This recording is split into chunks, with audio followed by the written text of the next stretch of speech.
जो वचन प्रभु ने हमें दिया है वो इस प्रकार से है, चाहे मैं घोर अंधकार से भरी तराई में होकर चलूं तो भी हानि से न डरूंगा, क्योंकि तू मेरे साथ रहता है।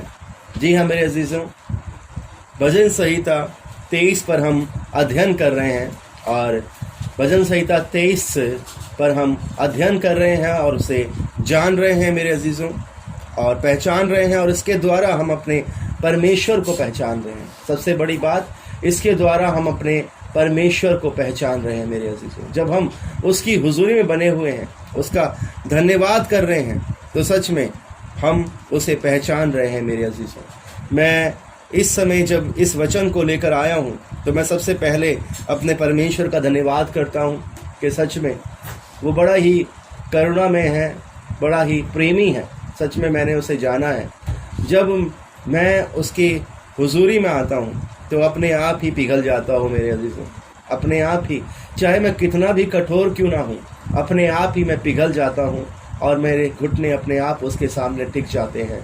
इसका कारण यही है कि वो सच में दयालु परमेश्वर है, वो सच में अनुग्रहकारी परमेश्वर है, वो सच में हमसे बहुत प्रेम करने वाला परमेश्वर है।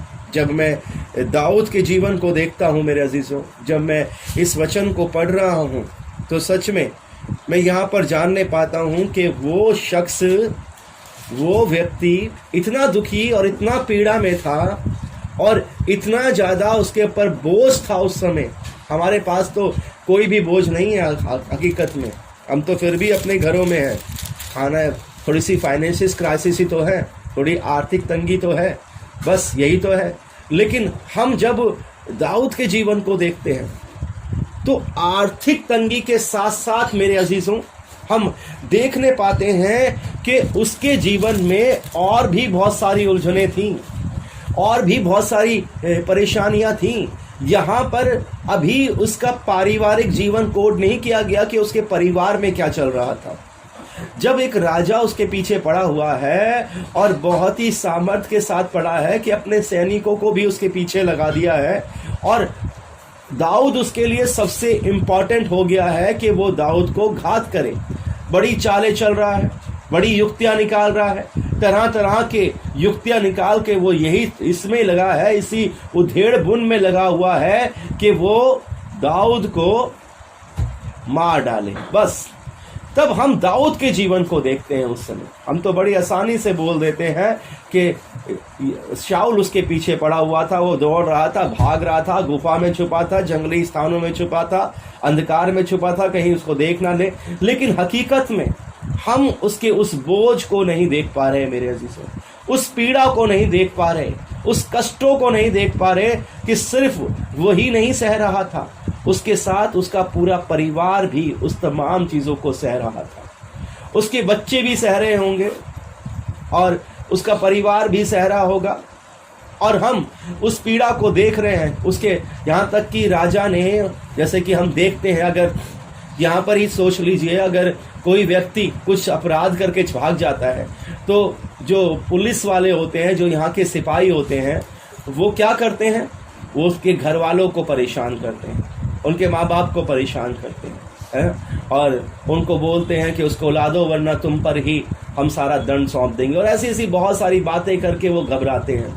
ये तमाम चीज़ें उसके जीवन में हो रही होगी मेरे अजीजों, ये तमाम चीज़ें उसके जीवन में वहाँ पर हो रही होंगी, लेकिन वो यहाँ पर दर्शाया नहीं गया है।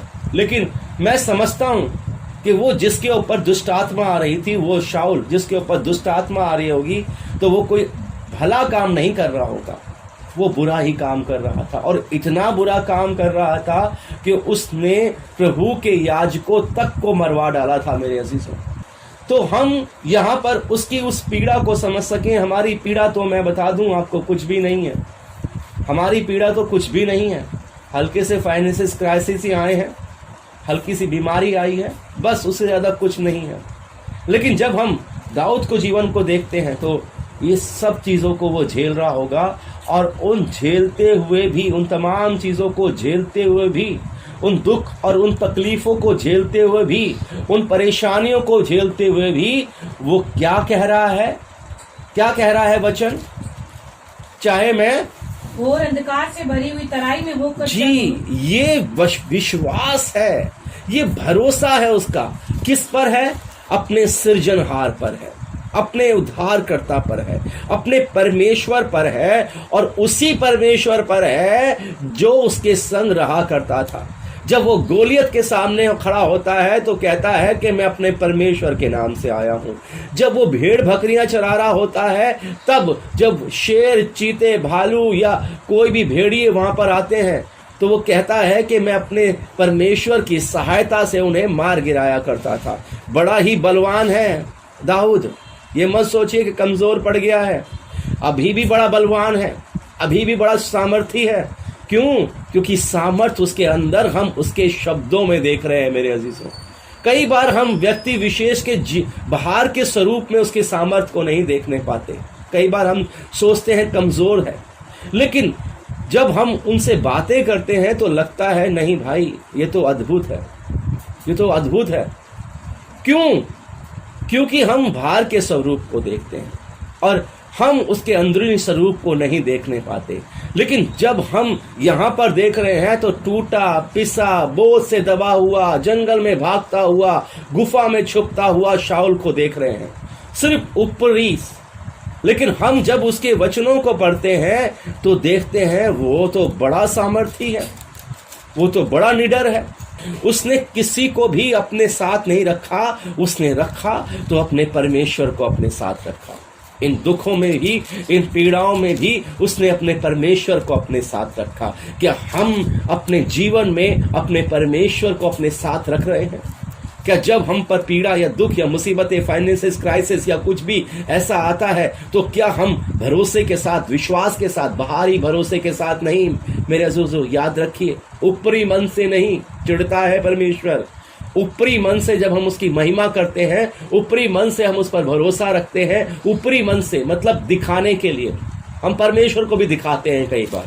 हकीकत में कई बात में जब हम इतने हो गए हैं कि हम मनुष्य को तो दिखाते हैं, हमने परमेश्वर को भी दिखाना शुरू कर दिया है, एक्टिंग करना शुरू कर दिया है मेरे अजीजों। और यही सोचते हैं कि परमेश्वर हमारे इस एक्टिंग से, इस दिखावे से खुश हो जाएगा। लेकिन याद रखिए, परमेश्वर तो मन का जांचने वाला परमेश्वर है। परमेश्वर तो हमारे हड्डी हड्डी की रक्षा करने वाला परमेश्वर है। परमेश्वर तो जानता है कि हमारे मन में क्या, कौन सी बातें कब किस समय चल रही है। वो दाऊद, वो जो पीड़ा से भरा दाऊद है, वो जो दुखों से भरा दाऊद है, जो छुपता छुपाता हुआ दाऊद है, जिसके पीछे राजा पड़ा हुआ है, वो दाऊद है। वो अपने अंधकार के समय में भी क्या कह रहा है? चाहे मैं घोर अंधकार से भरी तराई में होकर चलूं तो भी किससे न डरूंगा? हानि से न डरूंगा। हानि से नहीं डरूंगा। क्यों कह दिया उसने ये वाला वचन मेरे अजीजों? क्यों? बड़ा सोचने का विषय है। मैं भी सोच रहा था कि वो क्या कह रहा है, जब मैं घोर अंधकार से भरी तराई में होकर चलूं तो भी हानि से न डरूंगा। तो मैंने प्रभु से कहा, आत्मा से कहा, आत्मा मुझे गाइड करो कि ये वचन उसने क्यों कहा। और जब मैंने आत्मा से पूछा, जब मैंने पवित्र आत्मा से पूछा तो उसने मुझे बताया। वो बताता है, जब आत्मा हमें दिया जाता है तो वो हमें गाइड भी करता है मेरे अजीजों। जब उसने मुझे बताया तो उसने मुझे एक वचन दिया, भजन संहिता 139। जी हाँ, भजन संहिता 139, भजन संहिता 139, 11 and 12। Bhajan Samhita 139, 11 and 12। यदि मैं कहूँ कि अंधकार में तो मैं छिप जाऊंगा, यदि मैं कहूँ कि मैं अंधकार में छिप जाऊंगा, और मेरे चारों ओर का उजाला रात का अंधेरा हो जाएगा, और मेरे चारों ओर का उजियाला रात का अंधेरा हो जाएगा, तो भी अंधकार तुझसे ना छिपाएगा, तो भी अंधकार तुझसे ना छुपाएगा। रात तो दिन के तुल्य प्रकाश देगी, रात तो दिन के तुल्य प्रकाश देगी, क्योंकि तेरे लिए अंधियारा और उजियाला दोनों एक समान। क्योंकि तेरे लिए अंधियारा और उजियाला दोनों एक समान है। जी हाँ, इसीलिए मैं जब उससे पूछा कि परमेश्वर इसका भेद मुझे बता, तो उसने मुझे यहाँ पर उसका भेद यहाँ पर बताया, चाहे मैं घोर अंधकार से भरी तराई में होकर चलूं तो भी हानि से न डरूंगा, क्योंकि मेरे परमेश्वर के लिए, मेरे सृजनहार के लिए, मेरे उद्धारकर्ता के लिए जैसा अंधकार है वैसा ही उजियाला भी है, जैसा दिन है वैसा ही रात भी है। याद रखिए, हम तो सो जाते हैं, हम तो चैन की नींद सो जाते हैं, हम थोड़ा सोचते हैं, थोड़ा घबराते हैं, थोड़ा अपनी विपत्तियों के बारे में सोचते हैं और फिर सो जाते हैं। लेकिन याद रखिए, हमारा परमेश्वर ना तो ऊंघता है और ना कभी सोता है। जैसा उसके लिए दिन है वैसे ही उसके लिए रात भी है। बाइबल कहती है वहां पर रात नहीं होगी। जी हाँ, यहां पर तो सूरज आता है और डूब जाता है। जी हाँ, लेकिन जहां परमेश्वर है वहां रात नहीं होती, क्योंकि उसका प्रकाश ही इतना है कि पूरे स्वर्गीय स्थानों को प्रकाशित करता है। वहां नींद नहीं होती मेरे अजीजों, वहां थकावट नहीं होती, वहां पर कमजोरी नहीं होती कि हम थोड़ा सा रिलैक्स कर लें। हम मगन रहते हैं, ये सब यहीं पर है। हमारा शरीर थकान देता है, हमारा शरीर कमजोर होता है, लेकिन आत्मा प्रबल रहती है, आत्मा मजबूत रहती है मेरे अजीजों। और स्वर्ग में परमेश्वर है तो वो वहां पर प्रकाश ही है, अंधकार नहीं है। तो उसीलिए उसने यहां पर इस वचन को कहा, क्योंकि तेरे लिए अंधियारा और उजियाला दोनों एक समान है। जी हाँ, दोनों एक समान। और हम यहां पर देखते हैं कि जैसे तू अंधियारे में रहता है वैसे ही उजियाले में रहता है, और जैसे उजियाले में रहता है वैसे अंधियारे में रहता है। तो हमें आज सोचना है मेरे अजीजों, यहां पर घोर अंधकार से भरी तराई में ही होकर चल रहा है वो, अपनी विपत्तियों में, अपने दुखों में, अपनी परेशानियों में और अपनी चिंताओं में चल रहा है वो, लेकिन फिर भी नहीं डर रहा, क्योंकि उसे पता है जितना वो मेरे साथ दुखों में, सुखों में रहता है, उतना ही वो मेरे साथ दुखों में भी बना हुआ है। परमेश्वर नहीं छोड़ता मेरे अजीजों, हमें कभी भी नहीं छोड़ेगा, कभी भी नहीं त्यागेगा। ये उसने प्रॉमिस किया है कि वो हमें किस भी हाल में नहीं छोड़ेगा मेरे अजीजों। अगर वो हमें छोड़ दे तो हम कब का नाश हो जाए, कब का मर मिटे मेरे अजीजों। मैं सोच रहा था उस समय कि प्रभु, अगर तू ना होता, तू हमारी जिंदगी में ना होता, तो हमारी जिंदगी क्या होती, हम तो कब के नाश हुए चले जाते मेरे अजीजों। लेकिन तेरे वचन ने हमें सामर्थ्य दी, तेरे वचन के द्वारा हमें धाड़स मिला और हम मजबूती से टिके रहे और उस स्वर्गीय स्थानों में पहुंच गए हैं। जब हमने धीरज से तेरी बाट जोही, हमने धीरज धरा, हमने धीरज को अपनी जिंदगी में काम करने दिया, तो परमेश्वर तूने हमारा उद्धार कर दिया, तुम्हारे हमें जीवन दे दिया, और वो जीवन दिया जो सब जीवन में महान जीवन है। अब हमें चाह नहीं होती कि हम क्या खाएंगे, क्या पिएंगे और क्या पहनेंगे, क्योंकि तू हमारी आवश्यकताओं को पूरा करता है। ये तब तक के लिए था जब तक हम तुझ पर भरोसा नहीं रखते थे, ये तब तक के लिए था जब तक हम तुझ पर विश्वास नहीं रखते थे, ये तब तक था जब हम तुझे जानते नहीं थे। जैसे अन्य जातियां तुझे नहीं जानती हैं, वैसे हम भी तुझे नहीं जानते थे।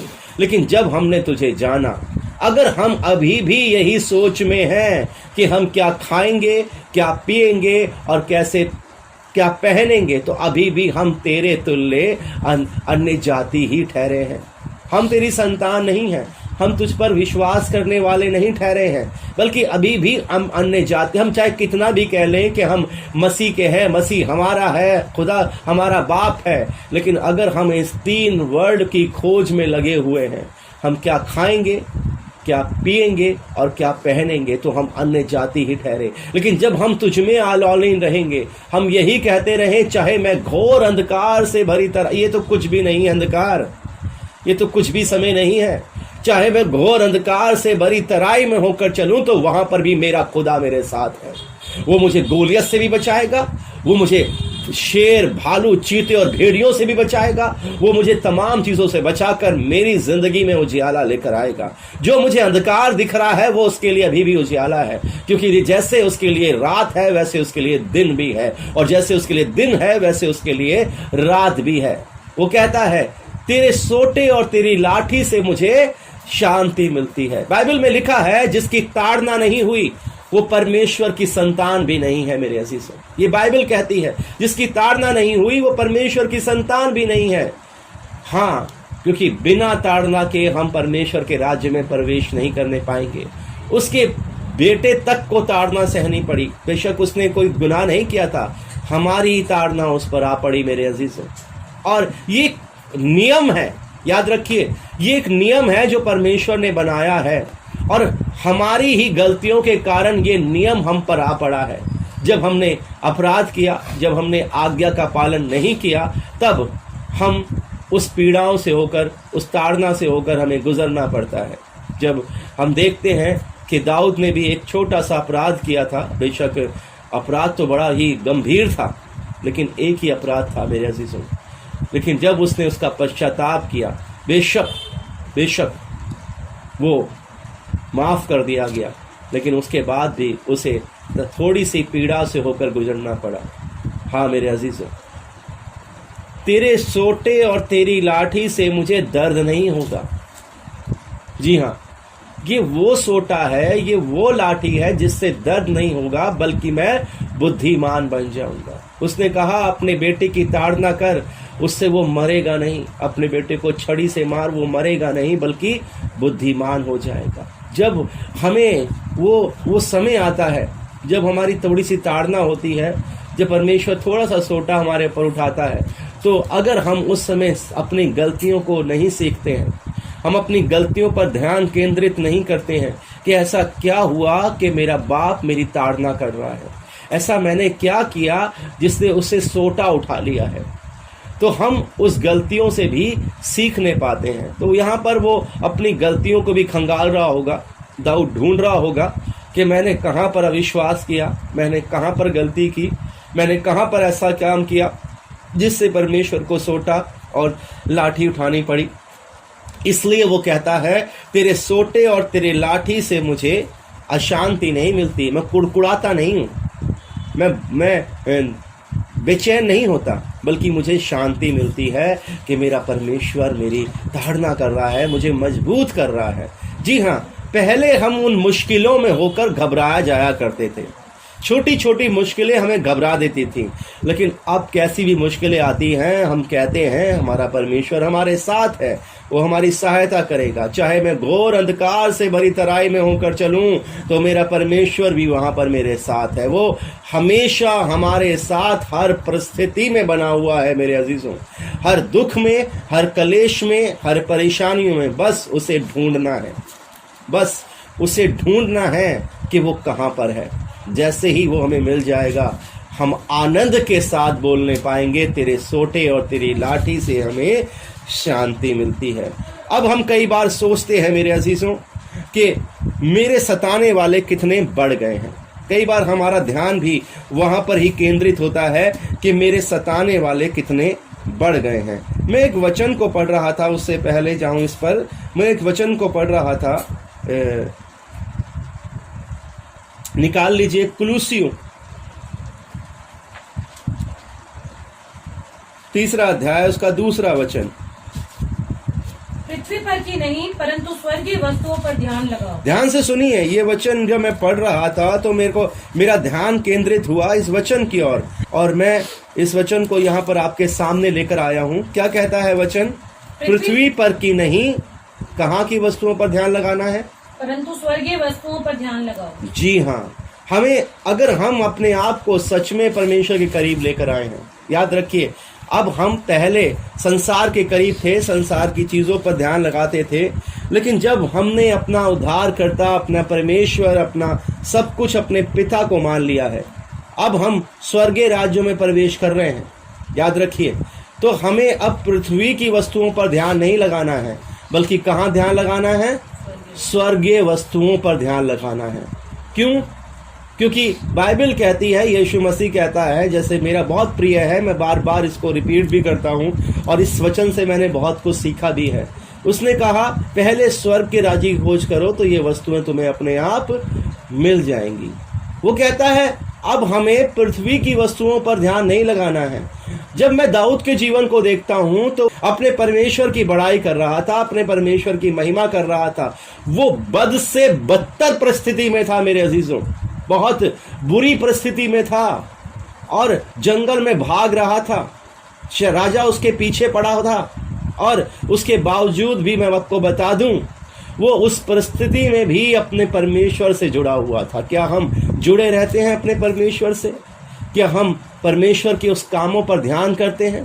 क्या हम उसके वचनों पर ध्यान करते हैं? क्या हम लोगों को बताते हैं? क्या हम लोगों को सिखाते हैं? क्या हम इस परिस्थिति में भी परमेश्वर के नाम की बड़ाई कर रहे हैं? ये बहुत आज सोचने का विषय है हमारे जीवन में मेरे अजीजों, क्योंकि वो क्या कहता है, पृथ्वी पर नहीं परंतु किस पर? स्वर्गीय वस्तुओं पर ध्यान लगाओ। ये उसका वचन है। आज हमें पृथ्वी की वस्तुओं पर ध्यान नहीं लगाना जो पृथ्वी के साथ नाश हो जाएंगी, बल्कि हमारा टारगेट तो अब परमेश्वर बन गया है। हमारा टारगेट हमारा स्वर्ग बन गया है। जी हाँ, स्वर्ग के राज्य की खोज में रहना है मेरे अजीजों। ये सब वस्तुएं तो हमारे पीछे अपने आप भागी चली आएंगी।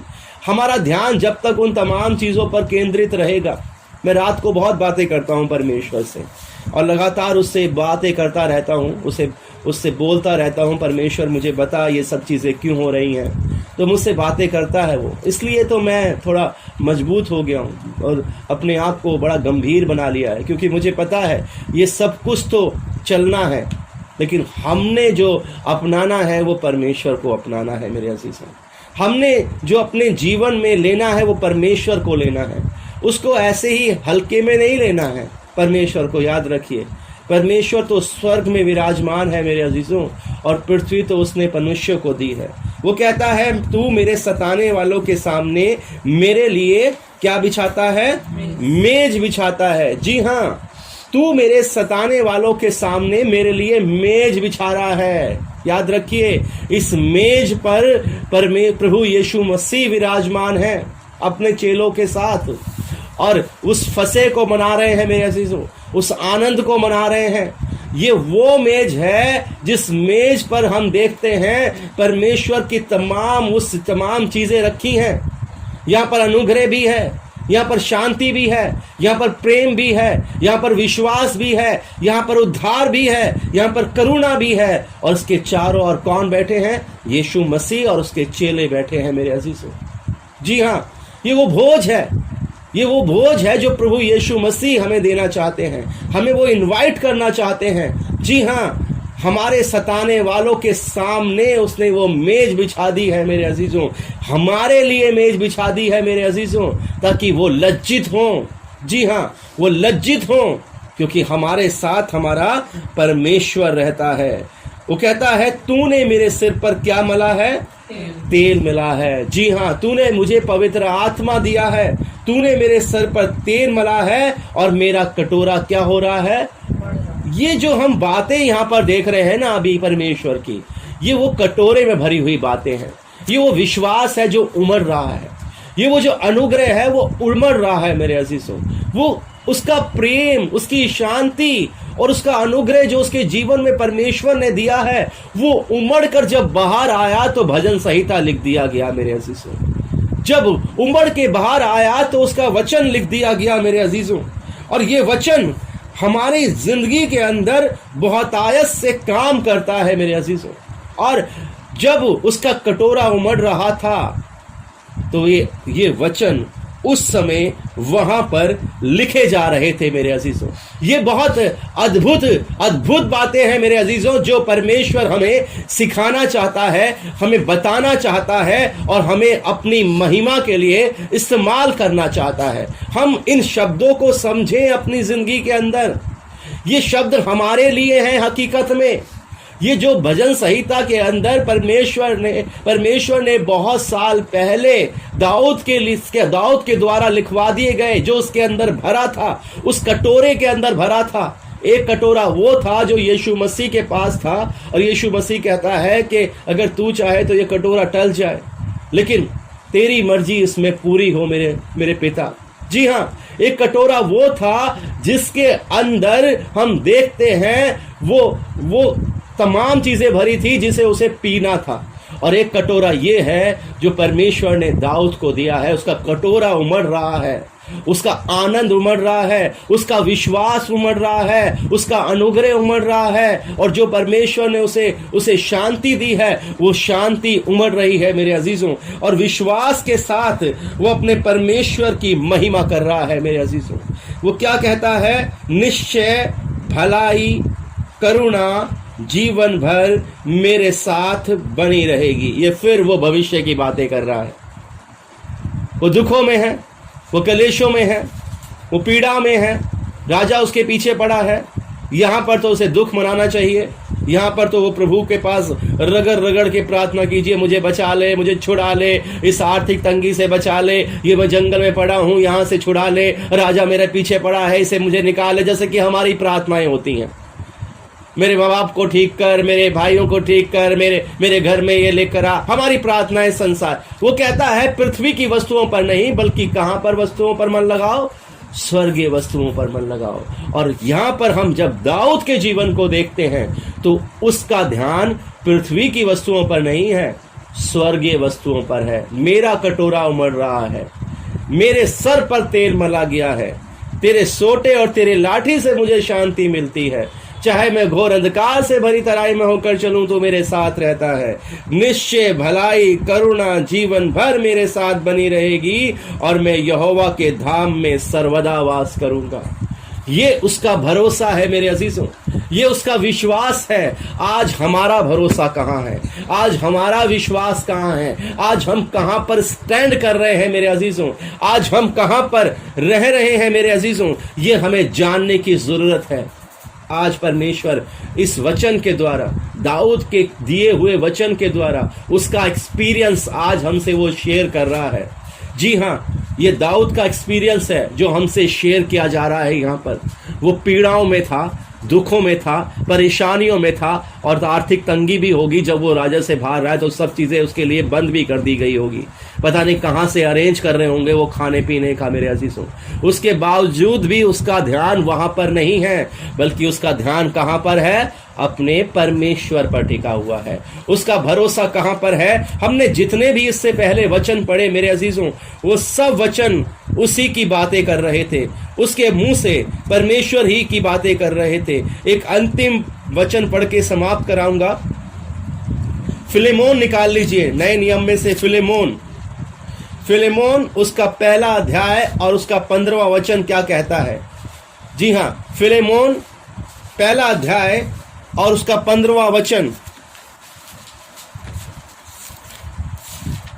क्योंकि क्या जाने वे तुझसे कुछ दिन तक के लिए। ध्यान से सुनिएगा जरा, बहुत ही प्यारा वचन है ये, हमारी जिंदगी के अंदर जरूर काम करेगा।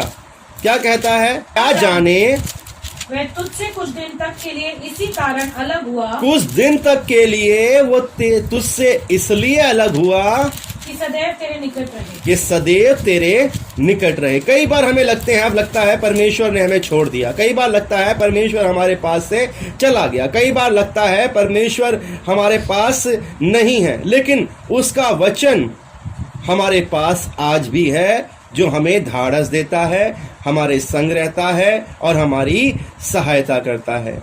वो कहता है क्या जाने, क्योंकि क्या जाने वह तुझसे कुछ दिन तक के लिए इसलिए अलग हुआ कि सदैव तेरे साथ बना रहे। अगर आपको लगता है परमेश्वर आपके साथ नहीं है, लेकिन आप फिर भी परमेश्वर में बने रहे हो, विश्वास की बातें कर रहे हो, दृढ़ता के साथ उसे थामे हुए हो और उसे नहीं छोड़ रहे हो, याद रखिए वो आपसे इसलिए अलग हुआ है कि सर्वदा वो आपके साथ बना रहे। जब यीशु मसीह कहता है हे परमेश्वर तूने मुझे क्यों छोड़ दिया, वो उससे इसलिए अलग हुआ कि सर्वदा उसके साथ बना रहे। भलाई और करुणा जीवन भर मेरे साथ बनी रहेगी और मैं यहोवा के धाम में सर्वदा वास करता रहूंगा। चाहे मैं घोर अंधकार से भरी तराई में होकर चलूं, मैं हानि से नहीं डरूंगा। हम तो बहुत डरते हैं हानि से, हम आने वाली हानियों से बहुत डरते हैं। क्या होगा, कैसे होगा, कब होगा, इतनी प्रार्थनाएं कर ली, इतनी ज्यादा संगति कर ली, इतने ज्यादा गूगल मीट पर भी हो लिए, फेसबुक पर भी अटैच हो लिए, यूट्यूब पर भी अटैच हो लिए, लेकिन हकीकत में हम परमेश्वर से अटैच नहीं हुए हैं। हम परमेश्वर से वो घनिष्ठता नहीं बनाई है। हमने धीरज को अपने जीवन में वो स्थान नहीं दिया है जो हमें देना चाहिए। मेरे अजीजों, वो चाहता है चाहे मैं घोर अंधकार से भरी तराई में होकर चलूं, ये विश्वास चाहता है हमारे अंदर। चाहे मैं घोर अंधकार से भरी तराई में होकर चलूं, लेकिन हानि से नहीं डरूंगा। जी हां, हम तो डर जाते हैं। जैसे ही अंधकार आता है, जैसा ही दुख आता है, तो हम हानि से डरना शुरू कर देते हैं। लेकिन जब हम उस विश्वास को देखते हैं, उस भरोसे को देखते हैं जो दाऊद के जीवन में था, वो हमारे जीवन में भी हो सकता है। वो तो चरवाहा था, भेड़ बकरियां चराता था। मेरे अजीजों, परमेश्वर ने उसे भी चुन लिया, तो क्या वो हमें नहीं चुन सकता? क्या वो हमें नहीं चुन सकता अपनी महिमा के लिए? जरूर चुन सकता है मेरे अजीजों, लेकिन जरूरी है कि अपने अंदर उसका भरोसा लेकर आए, उसका विश्वास लेकर आए, और यही इसी तरह से हम भी बोल सकें, चाहे घोर अंधकार से भरी तराई में होकर चलूं तो हानि से नहीं डरूंगा, क्योंकि मेरा परमेश्वर मेरे साथ रहता है। परमेश्वर हमारे साथ है, परमेश्वर हमारी अगुवाई कर रहा है, परमेश्वर हमारे बच्चों को संभाल रहा है, परमेश्वर हमारे परिवार को संभाल रहा है। बस हमारे अंदर उसका भरोसा होना चाहिए। वो भरोसा जो शेर, चीते, भालुओं को मार डालता था, वो भरोसा एक पत्थर के द्वारा जिसने गोलियत को मार डाला, आज वही भरोसा परमेश्वर हमारे अंदर चाहता है। दृढ़ हो जाइए, मजबूत हो जाइए, परमेश्वर आपके साथ है। याद रखिए, वो बहरा नहीं हो गया जो प्रार्थनाएं नहीं सुन रहा है, वो सुन रहा है। वो आपको और मजबूत करना चाहता है, वो आपके पेशेंस को बढ़ाना चाहता है, वो आपके धीरज को बढ़ाना चाहता है मेरे अजीजों, और चाहता है कि आप उसके लिए परफेक्ट हो जाएं। याद रखिए, वो चाहता है कि आप पृथ्वी की वस्तुओं पर ध्यान ना लगाएं, अब आपका ध्यान जो हो वो स्वर्गीय वस्तुओं पर चला जाए। हमें ये पाने हैं, मुझे ये पाना है, मुझे स्वर्गीय स्थान पाना है, मुझे यीशु मसीह पाना है, मुझे वहां जाना है जहां पर परमेश्वर रहता है। जब हम यहां से अपना ध्यान हटाकर वहां लगाएंगे, तो याद रखिए, हमारा परमेश्वर भी हमारी तमाम आवश्यकताओं को पूरा करने में सामर्थी है और विश्वास योग्य है, क्योंकि वो अंधकार में भी वैसे ही रहता है जैसे उजियाले में रहता है। जैसे वो उजियाले में रहता है, वैसे ही वो अंधकार में भी बना रहता है। उसके लिए अंधकार और उजियाला दोनों एक समान है, क्योंकि वो सृजनहार है, वो परमेश्वर है, वो हमारा उद्धार करता है, वो सब कुछ बनाने वाला परमेश्वर है। परमेश्वर हमारे साथ रहे और हमें बहुत आयत की आशीष दे। आज आपको वो दृढ़ करे, आज आपको मजबूत करे और अपनी महिमा के योग्य बनाए। वो आपसे बहुत प्यार करता है मेरे अजीजों, याद रखिए, वो आपसे बहुत प्यार करता है। बस जरूरी है कि हम भी उससे प्यार करने वाले बन सके, और जैसे दाऊद उससे लिपटा रहा, बेशक बेशक बेशक वो उस परिस्थिति में था, दुखों में था, लेकिन उसने अपने परमेश्वर को नहीं छोड़ा। आज हमें भी अपने परमेश्वर को नहीं छोड़ना है, बल्कि उसे थाम कर रखना है। मैं विश्वास करता हूँ एक दिन हम खुद कहने पाएंगे, ये भला था कि तू मेरे जिंदगी के अंदर बना रहा। मैं तो भागना चाह रहा था उन तमाम पृथ्वी की वस्तुओं की तरफ, लेकिन जब तूने मेरा ध्यान वहाँ से उठाकर स्वर्गीय वस्तुओं पर लगाया, तो मैंने जीवन पा लिया, मेरे परिवार ने जीवन पा लिया, मेरे घराने ने जीवन पा लिया। प्रभु आप सबको बहुत आशीष दे और अपनी मान, महिमा और आदर के लिए आज आपको इस्तेमाल करे और आपके जीवन में उजियाला लेकर आए, उसका भरोसा लेकर आए, उसका विश्वास लेकर आए, और परमेश्वर आपके जीवन में बहुत आयत की आशीष दे। मैं विश्वास करता हूँ परमेश्वर आप सबके साथ बना हुआ है और परमेश्वर आपको सिखा रहा है, आपको मजबूत करना चाहता है। मेरे अजीजों, कमज़ोर हैं हम, बड़े छोटी छोटी चीज़ों पर डर जाते हैं, थोड़ी थोड़ी चीज़ों पर दुख मनाने लगते हैं, थोड़ी थोड़ी चीज़ों पर बड़े परेशान हो जाते हैं। परमेश्वर हमें मजबूत बनाना चाहता है। दाऊद को बनाया, यीशु मसीह को बनाया, और अब हमारी बारी है, वो हमें मजबूत बनाना चाहता है, क्योंकि हम जब उसके राज्य में प्रवेश करें तो कमज़ोर होकर नहीं प्रवेश करेंगे, बल्कि सामर्थ के साथ प्रवेश करेंगे, ताकि उसकी महिमा करने पाएँ। प्रभु आप सबको बहुत आशीष दे और अपने अनुग्रह में बढ़ाए। आप सबको जय मसीह की। मैं प्रेयर टाइम मिनिस्ट्री से, आप देख रहे हैं हमारा यूट्यूब चैनल। हमें खुशी है कि प्रभु के संदेश और गवाहियों के द्वारा प्रभु यीशु आपके जीवन में काम कर रहे हैं।